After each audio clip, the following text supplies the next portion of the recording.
Swati ji, screen visible है?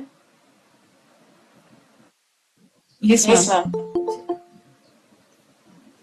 सभी के वीडियो ऑफ रहते हैं, हालांकि मैंने इसीलिए बोलना ही छोड़ दिया है। मैडम अभी लंच करके अभी सॉरी अभी कर अगर आपको यूनिवर्सिटी जाके पीरियड अटेंड करना पड़ता तब क्या एक्सक्यूज होता? विधाओं का हमको उतना ही उपयोग करना चाहिए कि यूज हो, मिस यूज ना हो। कोई नहीं, लॉसेस आपके, इसलिए मुझे कोई दिक्कत नहीं है। चलिए हम देखते हैं अब त्रिशिखी ब्राह्मणोपनिषद। ठीक है, ये आपका एक क्वेश्चन दिया है उषा मैम ने। ठीक है, तो ये जो उपनिषद है इसमें क्या क्या है? ये शुक्ल यजुर्वेद से संबंधित है, योग का उपनिषद है। ये भी इसमें योग के बारे में बताया है। इसमें आदित्य, आदित्य मतलब सूर्य, और त्रिशिखी ऋषि, एक ऋषि है जिनका नाम है त्रिशिखी, उनके बीच के संवाद है। और वो संवाद के माध्यम से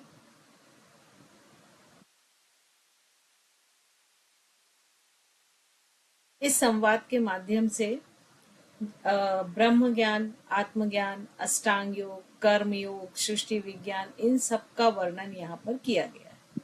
और ये जो उपनिषद है इसके कंटेंट्स क्या क्या हैं? आसन, प्राणायाम, यम, नियम, सगुण निर्गुण ध्यान के द्वारा मोक्ष की प्राप्ति करना, ये इसकी विषय वस्तु है। अब इसके मेन कंटेंट्स क्या हैं? अष्टांग योग का महत्व, इसमें जो पतंजलि योग सूत्र के समान ही अष्टांग योग दिया गया है और उसका पूरा विस्तृत वर्णन है और उसको बहुत अधिक महत्व दिया गया है। और वो अष्टांग योग यहाँ पर भी यम, नियम, आसन, प्रत्याहार, धारणा, ध्यान और समाधि, ये 8 अंग के रूप में वर्णित है। इसमें भी जो यम और नियम है, महर्षि पतंजलि ने जो यम और नियम दिए हैं वो कितने दिए हैं? 5 5 यम है, 5 नियम है। लेकिन यहाँ पर भी अभी जैसे हमने इसके पहले योग तत्वोपनिषद पढ़ा था उसमें भी 10-10 थे, है ना। इसमें भी जो यम है वो 10 प्रकार के हैं और जो नियम है वो 10 प्रकार के हैं। तो जो 5 अहिंसा, सत्य, अस्तेय, ब्रह्मचर्य ये तो है, इसके अलावा और भी इसमें 5 अन्य चीजें भी हैं। ऐसे ही नियम में भी शौच, संतोष, तप, स्वाध्याय, ईश्वर प्रणिधान के साथ साथ 5 और अन्य नियम भी इसमें हैं। प्राणायाम और शरीर विज्ञान, कुंभक, रेचक और पूरक, इनके माध्यम से ईड़ा पिंगला नाड़ी के शुद्धिकरण की इसमें जो प्रोसेस है वो प्राणायाम के थ्रू बताई गई है। और साथ ही इसमें 18 मर्म स्थानों का उल्लेख है। आप लोगों ने एक थेरेपी का नाम सुना होगा, मर्म थेरेपी या मर्म चिकित्सा शायद, तो उसमें इन्हीं मर्म स्थान जो हैं वो उनके हिसाब से 108 करीब मर्म स्थान होते हैं और उसमें से 18 का वर्णन इस ग्रंथ में भी दिया गया है। ब्रह्म ज्ञान और आत्मज्ञान, सगुण ध्यान, विश्व रूप देव से निर्गुण ब्रह्म की ओर जाने का मार्ग बताया है, जहाँ साधक मैं ही ब्रह्म हूँ का अनुभव करता है। फिर सृष्टि की उत्पत्ति यहाँ बताई गई है। तो ये उपनिषद चेतना और भौतिक अस्तित्व के सृजन के जो भी सांख्यिकीय सिद्धांत है, मतलब जो सृष्टि विकासवाद है, उसकी यहाँ पर ये व्याख्या करता है और ये पूरा बताता है कि कैसे कैसे सृष्टि की उत्पन्न हुई और कैसे मानव शरीर बना। योग मुद्रा, इसमें आसन के साथ साथ मुद्रा और बंध का भी वर्णन है। और यह उपनिषद शरीर को सीधा रखकर नासिका के अग्र भाग पर ध्यान केंद्रित करने और वामुदेव को आत्मा के रूप में मानकर, ये वासुदेव होगा, ध्यान करने की विधि बताता है। तो इस तरह की यहाँ पर ये जो विधि है ये बताई गई है, वामुदेव ही है।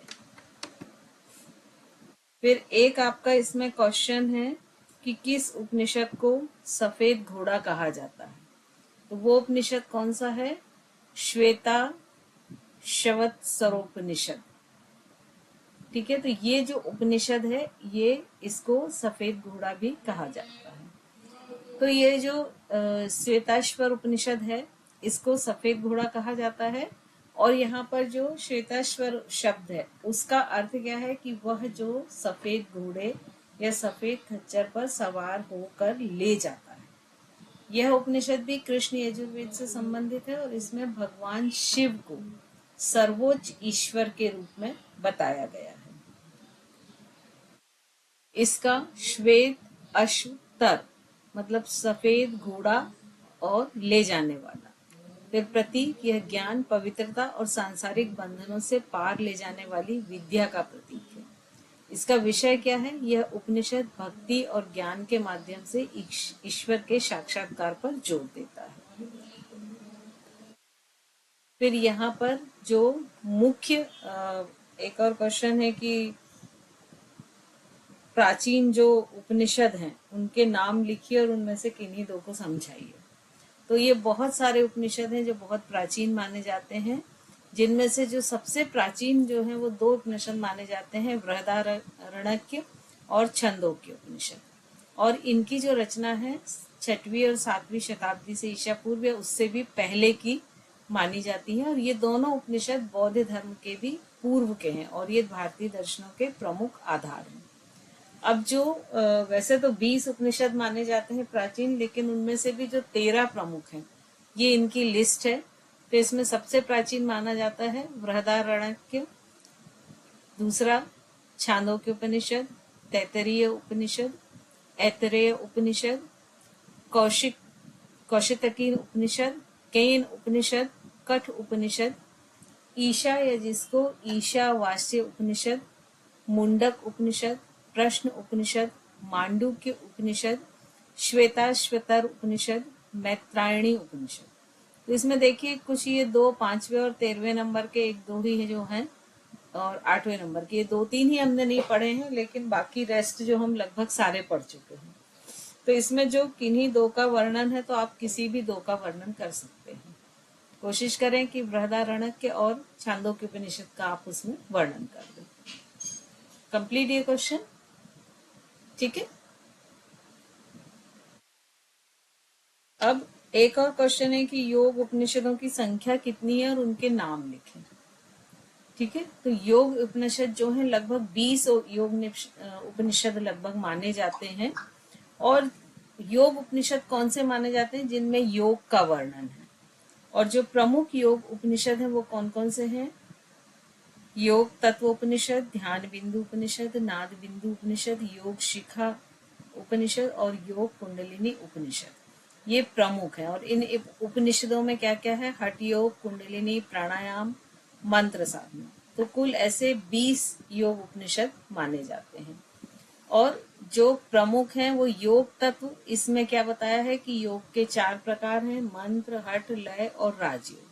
ध्यान बिंदु उपनिषद में क्या है? ध्यान और ओमकार की साधना पर केंद्रित है।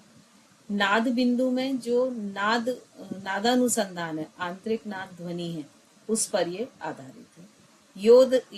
योग शिखा उपनिषद कुंडलिनी जागरण और प्राण विद्या का वर्णन है। फिर इसके अलावा और कौन कौन से? हंस उपनिषद, ब्रह्म विद्या उपनिषद, शूरिका उपनिषद। तो ये सारे और भी जो हैं अन्य महत्वपूर्ण हैं। तो ये हमारा यहाँ पर जो आपके ये सारे क्वेश्चन आंसर सहित समाप्त होता है। अब सिर्फ एक बचता है तैत्तरीय उपनिषद। तो वो आप लोगों को पढ़ना है क्या, या अब एग्जाम की तैयारी करना है, या उसको शॉर्ट में पढ़ना है? हम शॉर्ट में पढ़ लेंगे। ठीक, शॉर्ट में।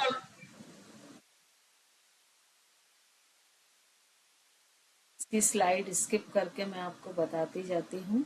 तो आज और कल में वो कंप्लीट हो जाएगा। तो इस वीक में आपके जो उपनिषद हैं वो कंप्लीट हो जाएंगे।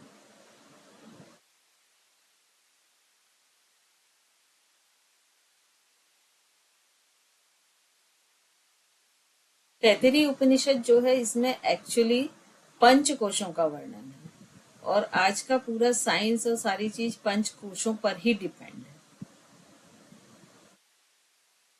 चीज हम पढ़ चुके हैं उसे हम छोड़ते जाएंगे।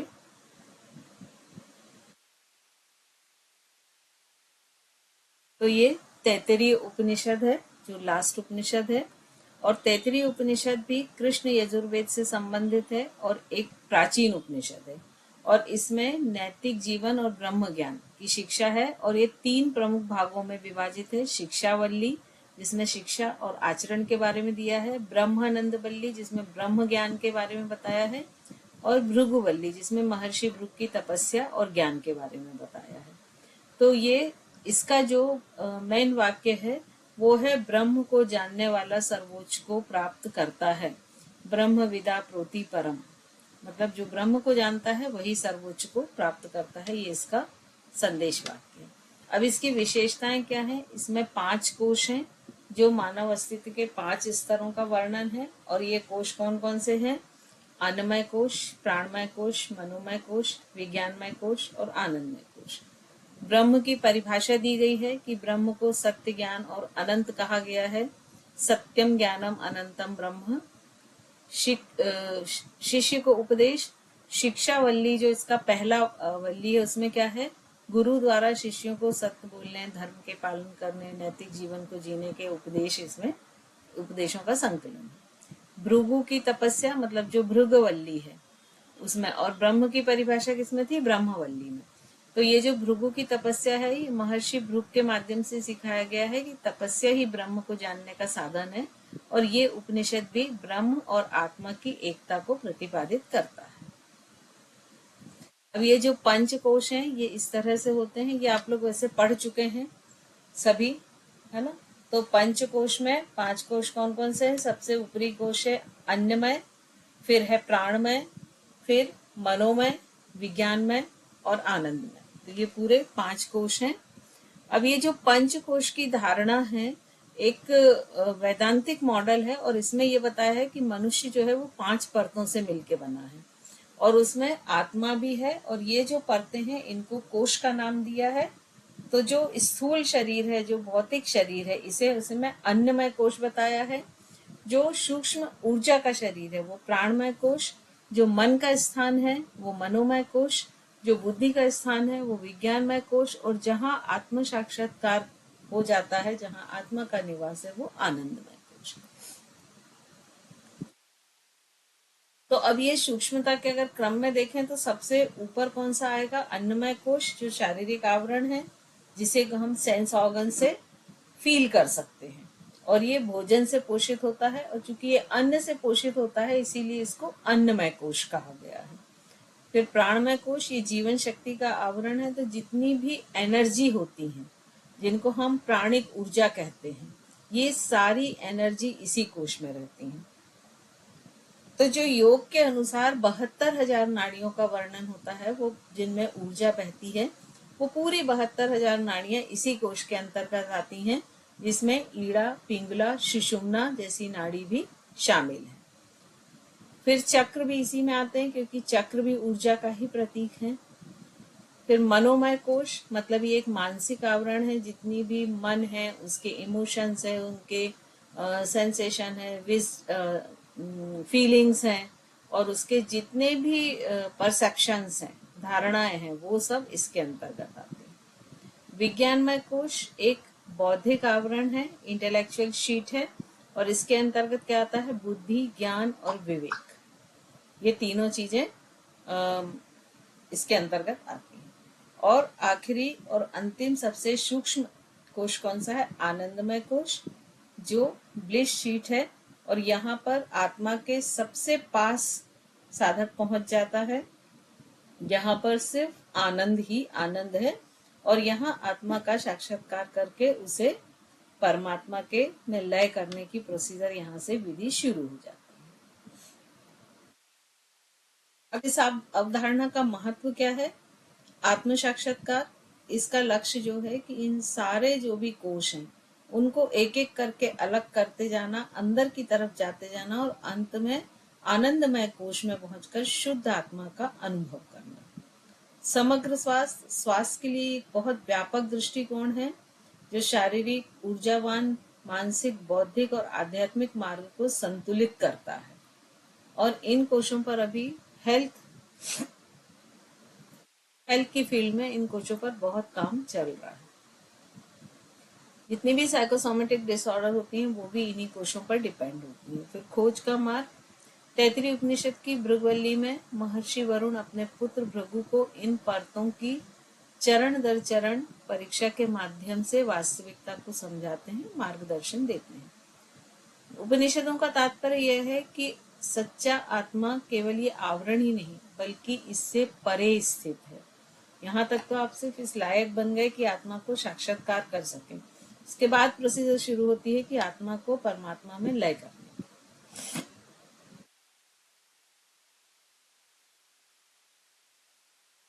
ये पांचों कोशों का ये दिया गया कि अन्नमय कोश यदि हेल्दी है तो उससे क्या होगा, लाभ क्या क्या होंगे, निरोगता, दीर्घ जीवन, चिर यौवन, और उसके स्वस्थ रखने के उसको उपाय क्या हैं, योगासन, उपवास, तत्वशुद्धि, तपस्या।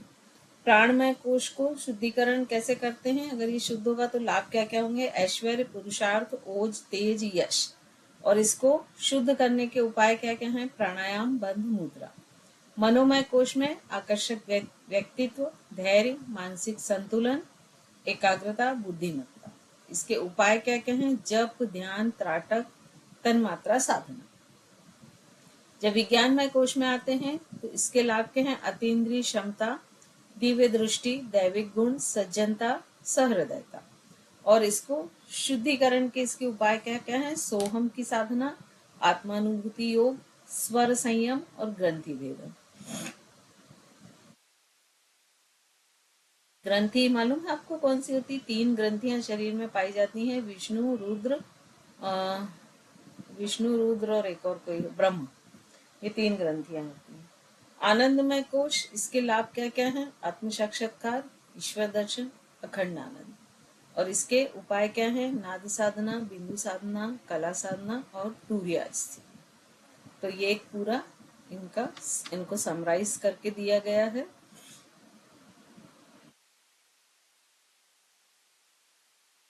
अब यहाँ पर ये दिया गया है कि ये जो कोश हैं इन किस किस चक्र से कैसे रिलेटेड हैं। फिर उसके बाद चक्र के जो मंत्र हैं, बीज मंत्र, वो क्या है, तो जैसे अन्नमय कोश है तो अन्नमय कोश में ये स्थूल रूप से ये फिजिकल बॉडी है और इसमें ये सारे चक्र रहते हैं। प्राणमय कोश जो है ये प्राणिक बॉडी है, इसको लाइफ फोर्स बॉडी भी कहते हैं और इसमें चक्रों की ऊर्जा रहती है।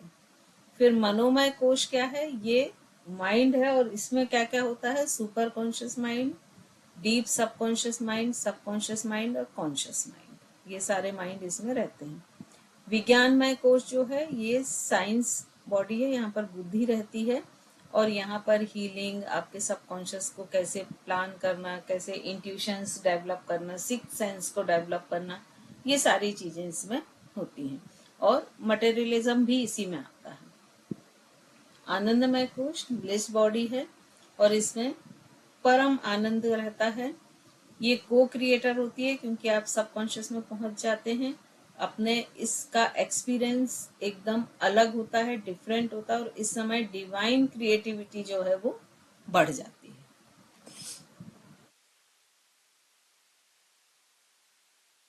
तो इस तरह से ये पूरे कोशेस का वर्णन है, ये उसी को शॉर्ट में लिया है। अन्नमय कोश, आप लोग स्लाइड एक बार देख लें। प्राणमय कोश जो बता चुके हैं वही सारी चीजें, सिर्फ उसके पिक्चर्स एक बार देख लें कि जितनी एनर्जी लेवल पे वो प्राणमय कोश। प्राणमय कोश में ये 5 प्राण आ जाते हैं, प्राण, अपान, उदान, समान और व्यान। और इनके ये फंक्शन है, इसका आप पिक ले लें, फंक्शन हम ऑलरेडी बात कर चुके हैं। इसमें आप एक समराइज करके दिया है कि 5 प्राणों के क्या क्या काम होते हैं। फिर ये उप प्राण है, उप प्राण कौन कौन से, इसका भी पिक ले लें क्योंकि इसमें उप प्राण भी है और उनके फंक्शन भी दिए गए हैं। जैसे कूर्मा है तो पलक झपकना है, नागा है तो डकार, धनंजय है तो मृत्यु के बाद भी ये कुछ समय तक शरीर में रहता है। फिर क्रिकर है तो ये छींक, भूख, प्यास उत्पन्न करना। देवदत्त है जवाई लेना, निंद्रा आना। तो इस तरह से ये 5 प्राण के बारे में इसमें दिया है और उसके फंक्शन के बारे में। तो ये पूरे प्राण कहाँ रहते हैं, प्राणमय कोश में। ये वही चीज है वो पिक्चर में दी थी, इसको टेबल बनाकर दिया गया है। फिर मनोमय कोश है, ये मन का कोश है जहां पर conscious, subconscious, unconscious, super conscious चारों लेवल पर कॉन्शियसनेस रहती है। यही चूंकि मनोमय कोश है तो जितने भी साइकोसोमेटिक डिसऑर्डर्स होते हैं वो सारे यहीं से शुरू होते हैं। मतलब जो बीमारियों की जड़ होती है, बीज, वो इसी कोश से शुरू होते हैं। तो जितनी भी साइकोसोमेटिक डिसऑर्डर है इसको योग की भाषा में क्या कहते हैं? आधि और व्याधि। आधि मतलब जो शारीरिक, यहाँ पर दिया हुआ है, देखिए इसका भी डिटेल।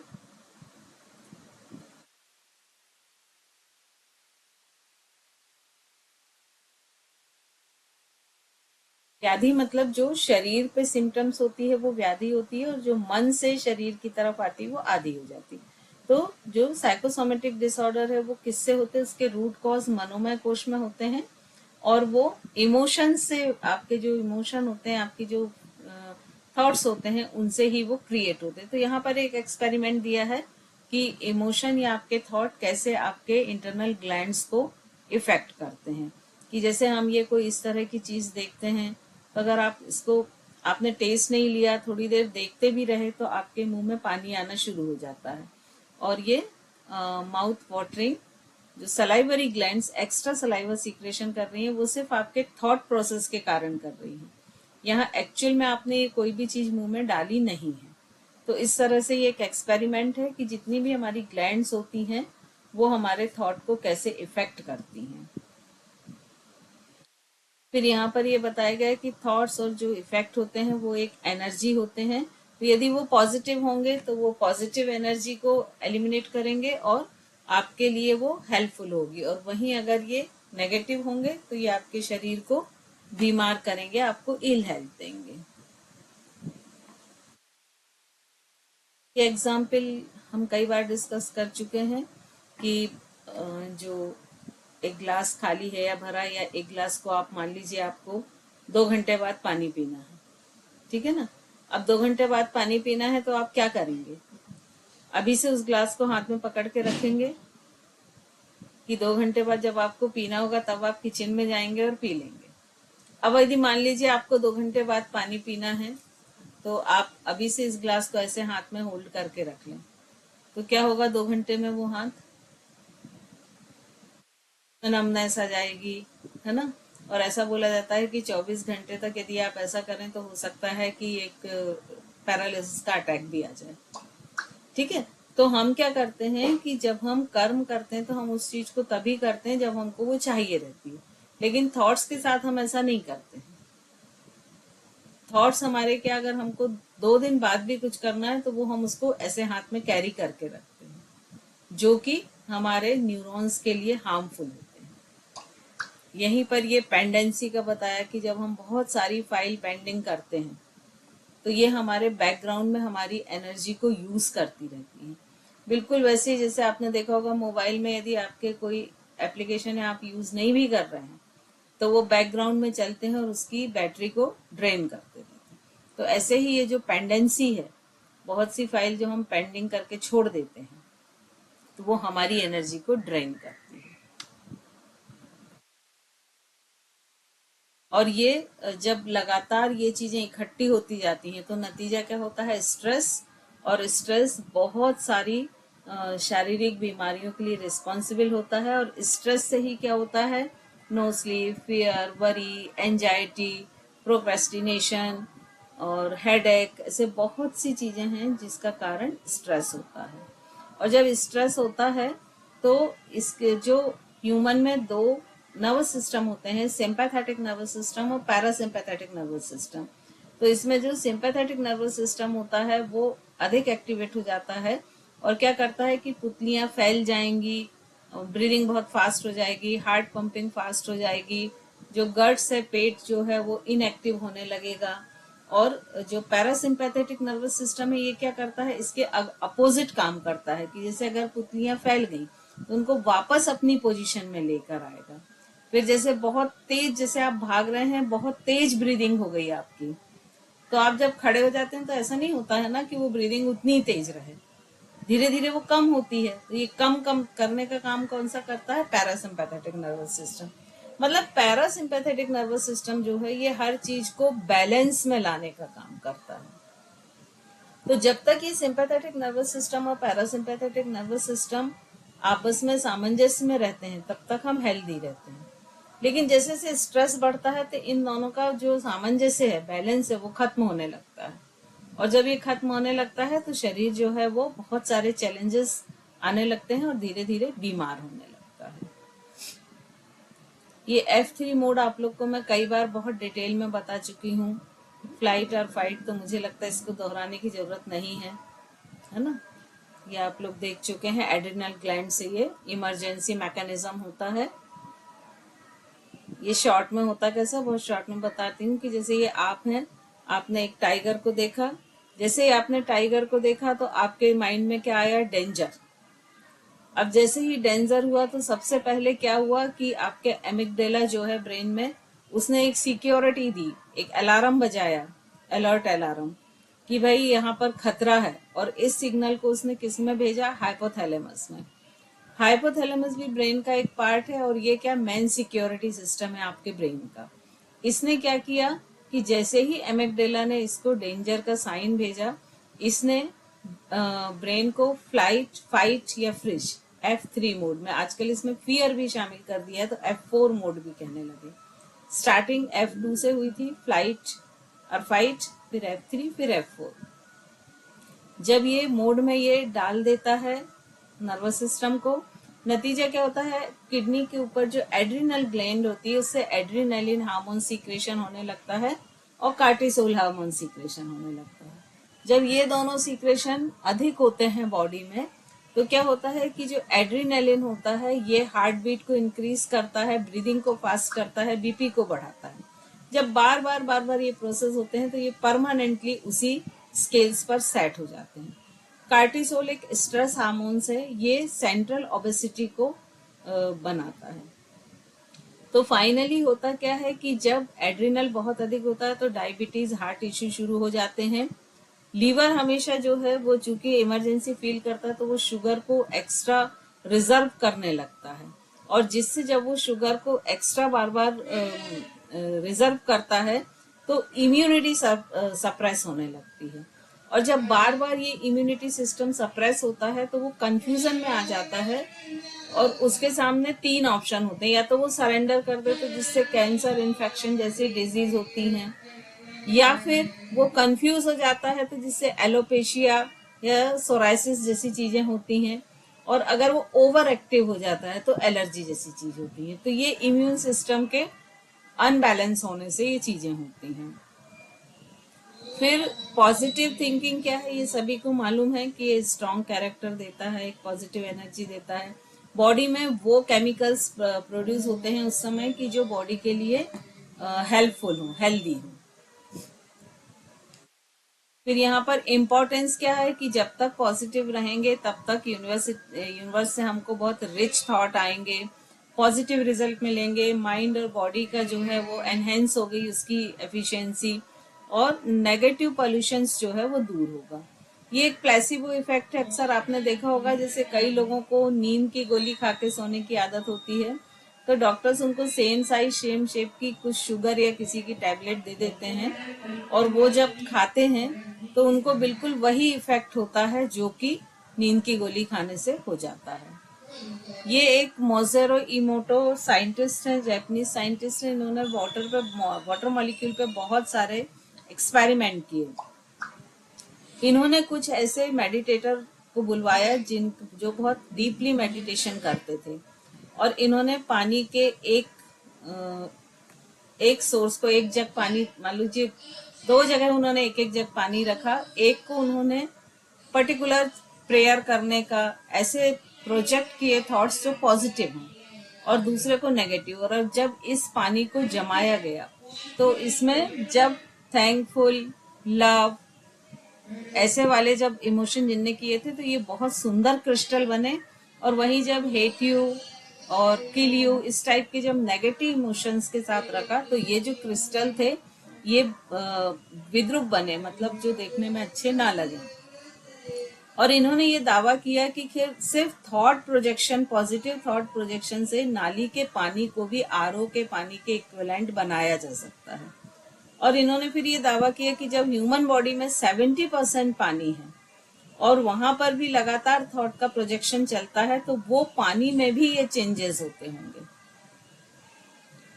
तो ये पानी भी रिस्पॉन्सिबल, आपके थॉट्स रिस्पॉन्सिबल होते हैं कि किस तरह का आप पानी के क्रिस्टल बना रहे हैं।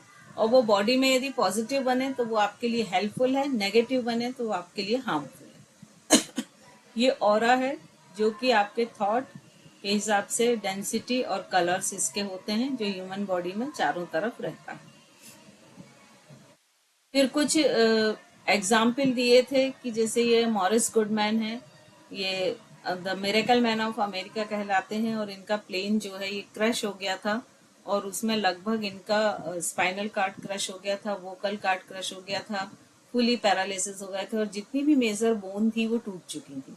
और डॉक्टर ने इनको बोला था कि ये अब कभी भी नहीं चल पाएंगे और ये होपलेस केस है। इनका जनवरी में ये प्लान क्रैश हुआ था और इन्होंने डिसाइड किया कि ये दिसंबर में क्रिसमस अपनी फैमिली के साथ मनाएंगे और हॉस्पिटल से पैदल चल के जाएंगे, और इन्होंने वो कर दिखाया।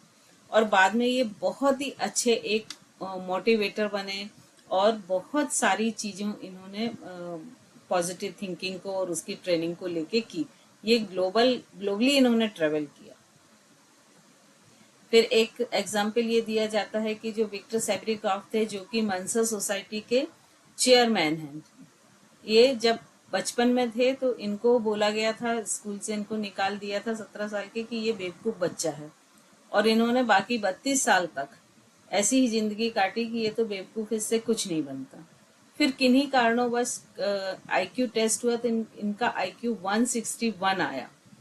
और जो फिर इन्होंने ये जो इंटरनेशनल मेंसल सोसाइटी के एस्टेब्लिशमेंट के जिसके चेयरमैन थे, और इसकी मेंबरशिप ही कब होती है, जब आपका आईक्यू 140 से ऊपर हो।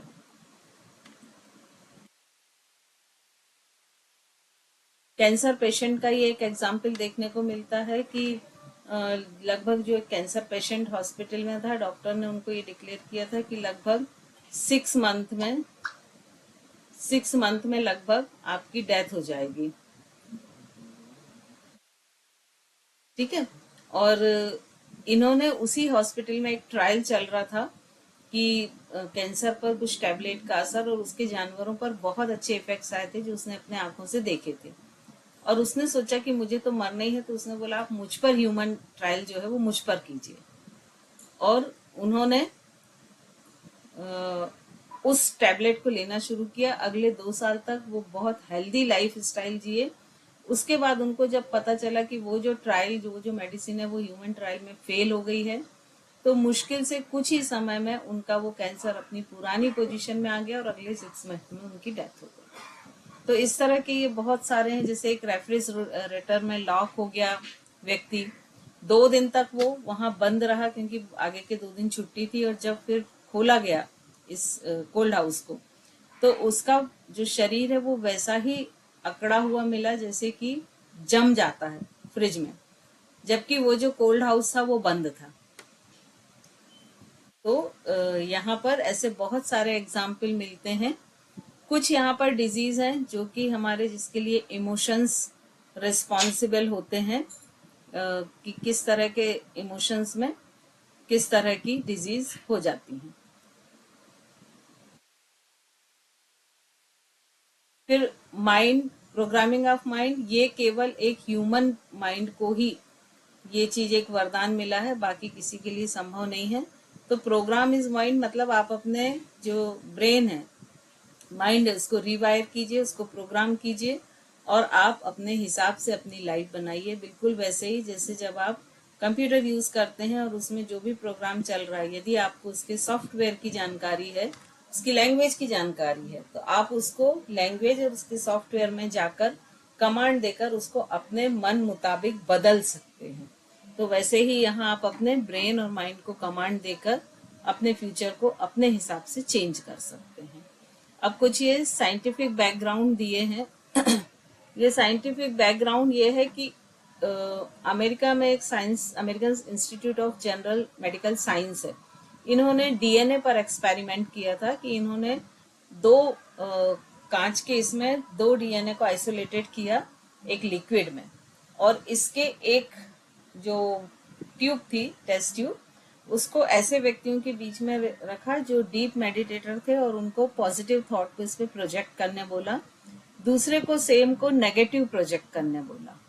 तो इन्होंने देखा कि जो पॉजिटिव प्रोजेक्ट कर रहे थे वो उसके डीएनए, आपको मालूम है ये इस तरह से होता है, दो टेंटिकल्स होते हैं, तो ये आपस में बहुत खुले खुले थे, वो बहुत शांति के साथ उस लिक्विड में स्विम कर रहा था। वहीं जो नेगेटिव थॉट जो प्रोजेक्ट कर रहे थे उसका डीएनए की ट्विस्टिंग और अधिक बढ़ गई थी, एटन, और वो बहुत छटपटा रहा था उसमें। जब इसको इंटरचेंज किया दोनों टेस्ट ट्यूब को, तब भी उन्होंने सेम रिजल्ट पाए। फिर उन्होंने ये एक्सपेरिमेंट करीब 10 साल तक चला है, और फिर उन्होंने क्या किया कि ये जो टेस्ट ट्यूब थी और जो मेडिटेटर्स थे उनके बीच का डिस्टेंस बढ़ाना शुरू किया कि कितने डिस्टेंस तक ये जो थॉट्स हैं वो इफेक्ट डालते हैं। तो इस एक्सपेरिमेंट को उन्होंने पाया कि 10 किलोमीटर तक का एरिया उनके थॉट्स ने कवर किया। तो ये सारी चीजें हम साइंस प्रूफ बता रहे हैं आपको। फिर विज्ञानमय कोश, तो ये चौथी परत है, और यहाँ पर बुद्धि या इंट्यूशंस या इंटेलिजेंट यहाँ पर रहता है। अब यहाँ बुद्धि से मतलब उस बुद्धि से नहीं है कि जो हम आप पढ़ रहे हैं। किस बुद्धि से? मैं कौन हूँ, मैं कहाँ से आया, मेरे आने का कारण क्या है, ब्रह्म क्या है, मतलब ब्रह्म ज्ञान से है, यदि हम उपनिषदों की भाषा में कहें। तो ये जो विज्ञानमय कोश है इसके प्रमुख पहलू क्या है? विवेक, तर्क, और इसका स्थान कहाँ होता है? विशुद्धि, आज्ञा और सहस्रार चक्र। और ये सही गलत के बीच में अंतर बताता है, मैं कौन हूँ का ज्ञान देने में सक्षम बनाता है, और ये योग, ध्यान, आत्मचिंतन, इन सब के द्वारा ब्रह्म ज्ञान की प्राप्ति में और मानव की चेतना को मानवीय चेतना से ऊपर उठाते हुए देवत्व चेतना तक ले जाने वाला यही कोश है। और अंत में आनंदमय कोश, मतलब वेदांत में जो आत्मा का स्वरूप है वो इसी कोश में रहता है, और यहाँ पर अहंकार, जितनी भी नेगेटिव भावना है, सबसे परे जाके सिर्फ यहाँ शुद्ध आनंद, शांति और एकाग्रता का अनुभव होता है। तो इस तरह से ये पूरे 5 कोश हैं। आई थिंक सभी को ये क्लियर हो गया होगा।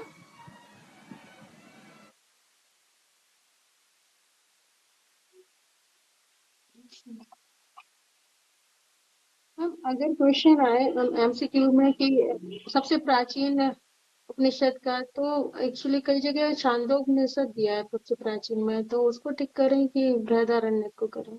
वैसे तो देखो, जब क्वेश्चन पेपर बनाया जाता है तो इस चीज को अवॉइड किया जाता है कि ऐसे कोई जो थोड़ा डिस्प्यूटेड है वो दोनों ना हो, तो मोस्टली दोनों में से एक ही दिया होगा, क्योंकि इसका अलग अलग पुस्तकों में ना अलग अलग वर्णन मिलता है। आप जितने भी अलग अलग जगह जाएंगे